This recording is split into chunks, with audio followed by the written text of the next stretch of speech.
introduce yourself and what you do. Oh. Thanks, Colin.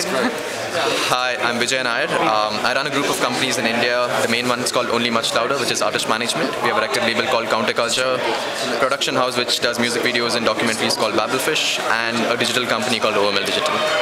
And how have you found the whole unconvention experience today? I really enjoyed it because I think most people I've met here, they're thinking at the same level, and there's very little.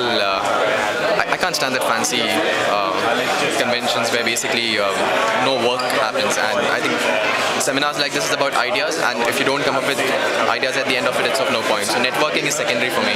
It's just about meeting people, so which happened here. And why do you think events such as these, like at grassroots level, so it's all about bands and producers, why do you think they're important? I think in a setup like this, people speak what they want to.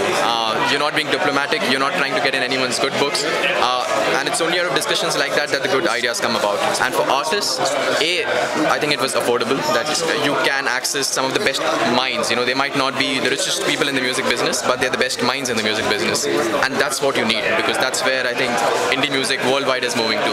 You need to work with people who have great ideas and not great bank balances. So for artists, this is the place to come and to meet people on that level. And is there any similarities between the Manchester music scene and the music scene over in India? Or any differences? There are many similarities and many differences. Artists whine everywhere. That's the biggest similarity I've noticed. Second, they're all lazy and they don't put in enough effort of how much effort they should be putting into. What I liked about Manchester is I've been here for a month and a half trying to study a lot of the background of the music and how it works here. The cutting edge, interesting music seems to be coming out of here. So and similarly, there are a couple of cities in India in which that happens, especially Bombay to an extent, where a lot of the edgy music comes out from. So I think that's common between a Bombay and a Manchester. So a band from here, if they would come and play there, they'd go down really well because people are open to new sounds.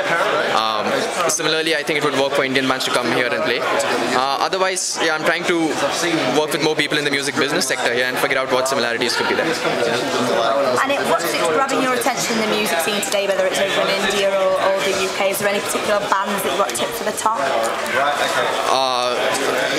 I promised never to make predictions like who is the band which is going to make it to the top, because I don't think there's going to be a top anymore. It's just about bands who will be successful and bands who will give up music. It's going to come down to that.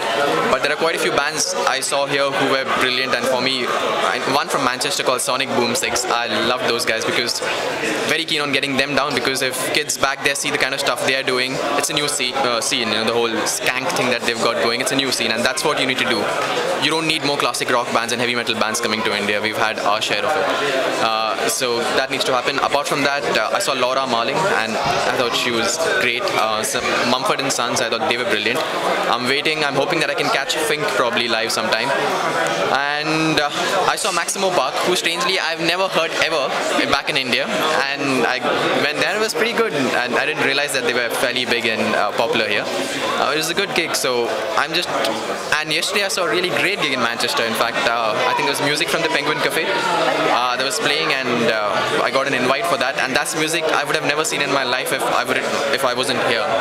And it was a different experience, and one day you've seen Sonic Boom 6 and second day you were seeing music from Penguin Cafe, and they're so different yet surreal. So I think it's really interesting what's happening. And finally, what's your favourite cake? What's my favorite cake? I'd say over here, I don't know if it qualifies as cake. It's a sub-genre. I'd say blueberry muffins. I'm in love with in India. I love it. Yeah. What do you want to do in India? Would you want to do an unconvention in India? We will do an unconvention in India. Let's just put it that way. Yeah, for sure. Yeah. Can we come and stay with you? Yeah. We've got it on camera. Done. We'll couch surf across all musicians' houses and practice pads, and we'll travel India. And you'll have to do unconventions in India because you can't do one. It's too large. Yeah. So we'll do Goa so that all the white people here can get some more sun. But yeah, in the northeast is something that we're going to definitely do for sure. So Shillong, we're going to have an unconvention there, and in Bombay and Bangalore for sure. So I'll turn the camera over. I'm going to talk to Ruth and make sure that it happens. Definitely. Yeah, we'll talk more. So that's an agreement. Yeah.